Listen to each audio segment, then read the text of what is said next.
Well, everyone, it's Shane Kanto, your Wasteland reviewer, and I'm here to review the first season of Andor on Disney Plus. And this is a Star Wars prequel series to Rogue One, focusing on the character of Cassian Andor, played by Diego Luna, who was one of the main fixtures of Rogue One.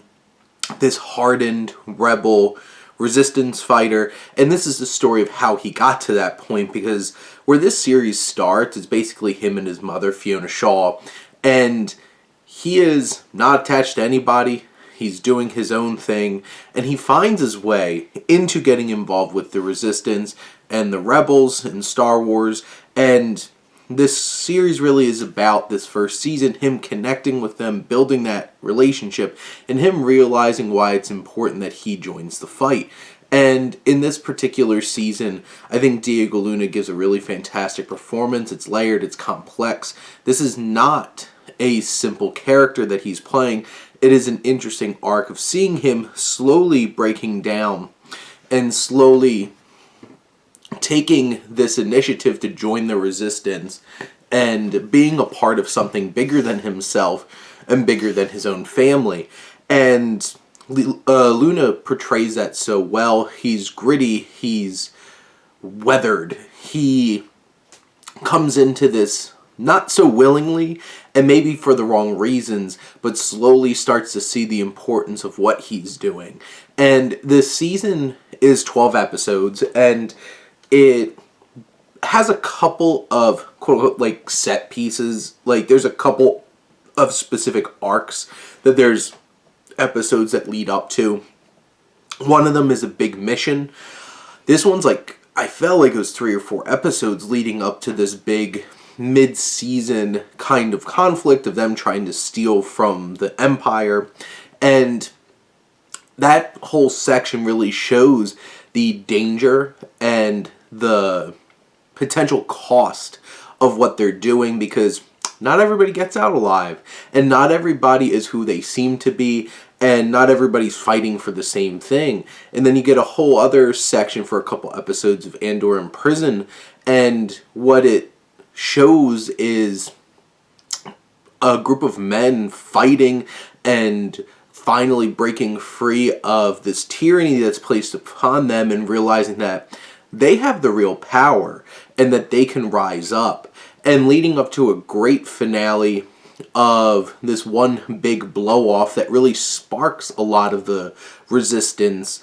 And throughout this season, you have some real standouts. You have Genevieve O'Reilly, who plays Mon Mothma, and we get to see a lot of layers to her. She's more than just a strong female presence like she was in the original trilogy. You have Denise Go, who plays Deborah Miro, who's one of the members of the Empire, who has her own goals, has her own missions.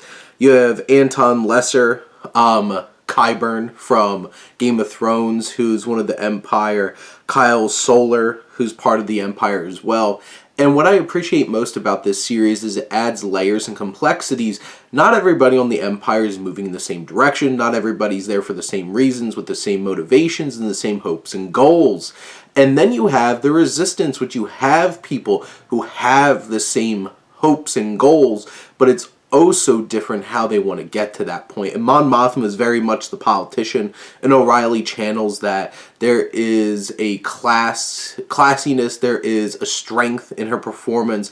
You have Stellan Skarsgård, who's putting on a facade for so many people, and he's just deliciously eating that up. But then there's one particular scene where he tears this show down with the brutal truth of what he's had to do to work this resistance. And then you have Saul Guerrero popping back up again with Forrest Whitaker, who also has a very different perspective. And these complexities make this show so much more interesting. There's a grittiness to this show. There, like how they shoot it, the worldliness of it, the groundedness of it. It just looks lived in, and it doesn't look shiny and heroic. This is dirty. It's grimy. This is war. This is the war that we put in Star Wars. And one special shout out to Andy Serkis, who just pops up for a couple episodes and absolutely steals the show. This is that kind of show. There are some fantastic talents at play here. Tony Gilroy did a fantastic job of creating this series and offering us something fresh and different for Star Wars. This isn't the big hook of like, I want to talk about this all over the internet kind of thing, because it's like, oh my god, Cad Bane showed up. Oh my god, Luke Skywalker showed up. No, this is a series that really challenges you and your perception of what Star Wars can be. And that's why I appreciated this so much and highly recommend this mature, intense war drama set in the Star Wars universe with so many layers and complexities. I can't wait for Season 2. But those are my thoughts on Andor. Let me know what you think and let's talk some TV. But thank you as always for tuning in and supporting your Wasteland reviewer.